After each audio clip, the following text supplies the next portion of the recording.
नमस्ते मित्रों। मेरे महाकाव्य नवराम गाथा के यज्ञरक्षा खंड में यह विचार बिंदु आया है। जब श्री रामचंद्र अहिल्या को अपने चरण से छू करके पत्थर से नारी बनाते हैं तो अहिल्या श्री राम से पूछती हैं। इसका शीर्षक होगा अहिल्या के प्रश्न, यदि ये मुक्त रूप में कहीं प्रकाशित हो तो, किंतु यह यज्ञरक्षा खंड के अंतर्गत ही है। उसे आप सुनिए। गौतमती बोली, धन्यनाथ मुझ अबला का जो दिया साथ, यदि आपने नहीं छुआ होता तो सोचो मेरा क्या होता। मैं निरापराध हुई दंडित क्यों, मेरा तन मन हुआ खंडित क्यों। जिसने छल रूप बनाया था क्या मैंने उसे बुलाया था। कर रात प्रहर में परिवर्तन मैंने नहीं किया कोई वंचन। क्या मैं षड्यंत्र में भागी थी, क्या मुझ में लिप्सा जागी थी। इंद्रचंद्र तो देव मिले मिट्टी में, मेरे दैव मिले, दैव अर्थात भाग्य। इन दो देवों के कारण ही मुझे लांछन के वसुधैव मिले।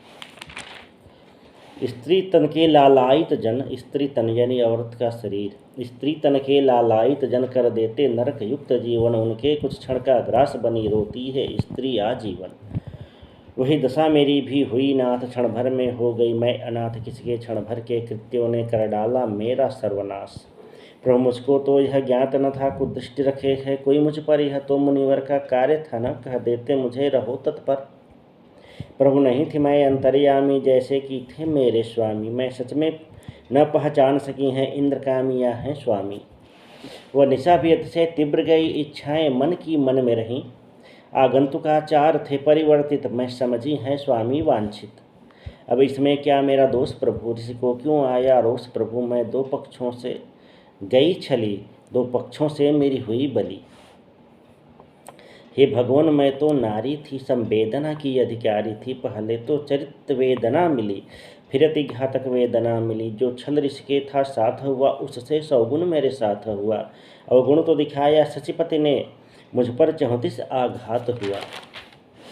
मुझे मेरे पति ने शाप दिया, मैं उनकी आश्रित थी दाता। वे मेरी रक्षा कर न सके, मम हेतु बने शाप दाता। सचपति को जिसकी लिप्सा थी, ऋषि ने उसको वही शाप दिया। विध हुआ सहायक सचपति का, और कलंक का शाप लिया। पर कलंक की इस गाथा में मैंने किसका साथ दिया। पद इच्छा का पालन करके निज चरित्र का घात किया।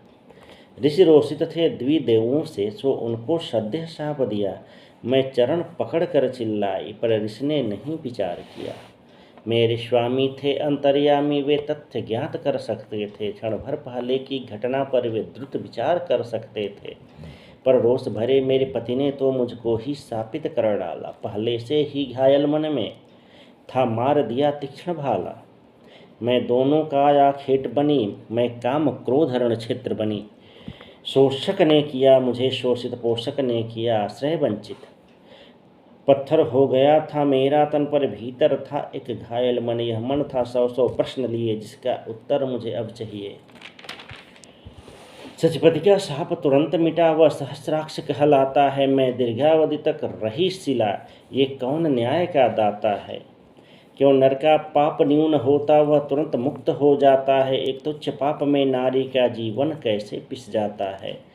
हे नाथ आप मेरे उद्धारक, मेरे मन की वेदना शांत करें। कब तक स्थापित जीवन जीऊँ, मेरे कलंक का अंत करें। प्रभु बोले हैं तब जोड़े हाथ, मैं अति लज्जित हूँ अहिल मात। अनुचित था ऋषि का अतिव रोष, निर्दोष हुआ जिससे सदोष।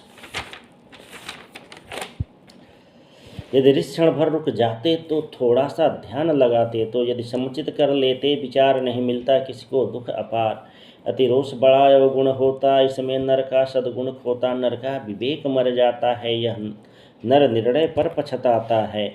क्षणभंगुर लिप्सा क्रोध ने माँ, तब जीवन की दुर्दशा किया है। माता आप नहीं हैं दोषी, है अनुचित उन दोनों ने किया।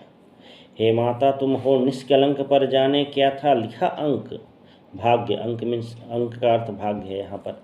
हे माता तुम हो निष्कलंक, पर जाने क्या था लिखा अंक। संभवतः भाग्य मेरा होगा कि अहिल मात दर्शन होगा।